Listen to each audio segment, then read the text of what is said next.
Legendary Passages, Episode 53, The 13th Labor. The Life and Labors of Heracles, from Tzetzes Chiliades. Last time, we reviewed the Augean Stables and Heracles' later attack on the kingdom. This time, we hear the first half of a sort of ancient encyclopedia entry on Heracles, covering his early adventures and labors. First, the origin of Heracles' mother Alcmene and her encounter with Zeus. When she was about to give birth, Zeus decreed that the next-born descendant of Perseus would rule as king, but that turned out to be Eurystheus instead. Heracles grew up to be a strong young man, but when he killed his music teacher, he was sent away into the countryside. In defense of his cows, he kills the Cithaeronian Lion and wears its skin. Meanwhile, he accomplishes what some authors would call his 13th labor and sleeps with the 50 daughters of Thespeus. Heracles returns to Thebes, kills King Erginus, ends the tribute to the minions, and marries Princess Megara. But he goes mad and kills their children and agrees to serve King Eurystheus to absolve him of this crime. He accomplishes many labors: the Nemean lion, the Lernaean hydra, the Corinnean hind, the Erymanthian boar, the Augean stables, the Stymphalian birds, the Cretan bull, the mares of Diomedes, and retrieving the girdle of Hippolyta from the Amazons. The passage continues, but must wait for a future episode. Next time, we review the labors of the birds and the boar. The 13th Labor, a legendary passage from Tzetzes Chiliades, translated by Gary Berkowitz. Heracles, the son of Alcmene, belonged to Amphitryon. By one account, he was called Amphitrion's son, but in truth, he was the son of Zeus, a lord and astrologer. With regard to how they used to call all King Zeuses, I spoke. This Zeus, having mingled even with women that met him, women who they also call mortals, made offspring from them. That they used to call the women that met him mortals, and queens goddesses, even Ptolemy writes in his Tetrabiblos, writing to Cyrus, "As many men as have an Aphrodite belonging to their family are mingling with such divine and eminent destinies." And so that magic astrologer king had, from different women, countless children. When, because of Zeus, both Alcmene was at that time of parturition, and about to bear a son Heracles to Zeus then, and Archippe was pregnant then to Zeus, except that child, Eurystheus, was going to be the result of an incomplete 7-month birth. That King Zeus, the great astrologer, then alone had been deceived. Foreseeing the stars, and being well and in kingly places, and knowing that Alcmene was pregnant for 9 months, and that it was then time for the baby's birth, not having considered beforehand whether even then the baby was born, or Alcmene kept in the one, but the other was born incomplete. Looking away to only the stars belonging to his family, gods wise and ruling, this thing, Zeus says, I am speaking forth. "The son who today was born mortal for my wife, my queen, is going to take the scepter and rule all those born to me and to my mortal women." In this way he spoke, thinking that Heracles was born. But when this great-bodied son was being born, and was surrounding all of the heir of his mother, which they even said was the power of Hera that belonged to his family, rather, since even Iphicles was being brought forth with Heracles, Alcmene, in sore travail after some days, gave birth in the 10th month. But Archippe, then, gave birth to a 7-month baby in the time of kingly stars. His name was Eurystheus, and for the rest of the time he was a lord over Heracles. But in this way I allegorized rather learnedly. Now I will speak more ethically in the matter of orators. There was a Zeus, a king, childless because of custom, but having mistresses, an Alcmene and Archippe, who were pregnant. Alcmene was to birth a 9-month baby, but the other woman would give birth within the 7th month. Held down by much love for Alcmene, and knowing that in that time then, Alcmene was going to give birth, but that Archippe was hopeless with regard to giving birth, Zeus wrote in depositions under oath and namelessly, "Whatever son is born to me today, from whatever woman, must have the royal scepter and power." And thusly, as I said before, when the births happened, Eurystheus, who outran the months, held the scepter, and drew Heracles into mighty slavery, leading, by destiny, the man who was entirely the strongest. Pontic Herodotus says, in writing, that Heracles had a height of 4 forearms and 1 foot. I think, however, that everyone shouts out the strength attributes of the man. For having killed someone with his lyre while still a boy, he is sent, by the hands of Amphitryon the father, to cowherds. And while herding in Cithaeron at the age of 18, he killed a lion that was devouring cows, and dons the hide.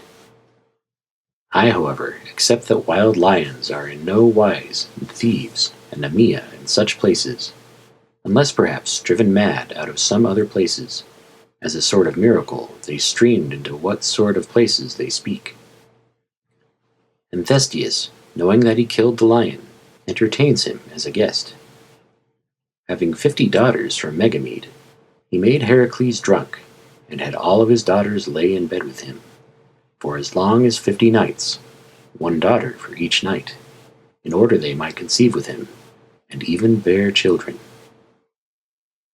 After doing these things, Heracles even kills Erginus, who had made war upon Thebes. Heracles exacts tributes from Erginus' minions, in return for which he received Megara from Creon. Maddened, and having burned Megara's children with fire, Heracles heeded the oracular responses and went to Mycenae, the city of Eurystheus, whom he serves, eventually accomplishing the 12 labors. First, having shot the Nemean lion with his bow, he strangles it with his hands, and brings its hide to Mycenae for Eurystheus. Terrified at Heracles' irresistible power, Eurystheus forbade his entrance into the city. Instead, he bid Heracles to display all of his labors before the gates. Secondly, Heracles kills the 9-headed Hydra of Lerna, which consisted of 9 brothers who were army leaders and of 1 soul, for whom even Crab was general, being an ally and a friend. These men Heracles destroyed with toil and strength, for when one was destroyed from this army, 2 others would peep out from the fortresses. For these reasons, most vexatiously, Heracles scarcely took them, while from another part Aeolus burned the city, wherefore Eurystheus did not receive this labor favorably. There is also a more true, very ancient Hydra, existing 7 generations before the time of Heracles, the 50-headed one, and settler of Lerna. When its head was cut off, 2 would appear instead. Heracles, though not being present, destroyed it even then. This Hydra, though, is the heads of the children of Aegyptus, which the Danaans threw into the water of Lerna, one after another, each woman bearing the head of another man. They destroyed these men because of the deliberations of their father. Later, since Licinius alone escaped with his life, and struck together justice, all the women, through just reason, Licinius and Heracles, I say, also obtained the glory of the land, had received the punishment befitting them. Even the 50-headed Hydra is some sort of badness, accomplishing many times, many occasions for deceits, a Hydra which Heracles, in the sense of reasoning, kills with the help of Aeolus, a just man gladdening well-thinking people. But whereas these 2 Hydras were inconvenient to Heracles, the former was attached to the offspring of Alcmene. Thirdly, Heracles held down with his feet the hind of golden horns, which Tegeti consecrated as a sacred hind of Artemis, after adorning its horns with gold and epigrams. Then Heracles goes to the Erymanthian boar. He performed secondary work in killing all of the centaurs together. For Pholus the centaur entertains Heracles, having opened up the common jar of wine of the centaurs, and they, upon arriving, were grievously pressed upon Pholus, whence Heracles killed them with his bow. The affairs of the centaurs, though, I will allegorize subtly when it is necessary. But the boar was ruining Phocis in every way. Having pursued it out of a thicket to a place of excessive snow, Heracles bound it with slipknots, and brought it living to Mycenae. Fifth, Heracles was carrying out the dung of the 3,000 cows that belonged to the lord of the Eleans, Augeas, Phorbas' son, or the son of Poseidon, or of Helios, according to others. In any event, having been promised that he could take 1/10 of these cows alive, and having turned the river Alephus towards the cattle fold, Heracles cleaned out the dung in the shortest amount of time. But when Augeas did not give what was promised to Heracles, Phyleus, having dared speak against him, "How unjust you are, O father!" settled in Dulichium, as he was ostracized in Augia. But Heracles, as he was tricked, laid waste to Elis. But later, and not in the time immediately after, Eurystheus did not accept the cleansing of the dung, saying that it was for 1/10 of the cows, and therefore a wage. For the sixth labor, both with a bronze rattle and his bow, Heracles kills birds, having shot them with feathered arrows in the marshy Stymphalian lake.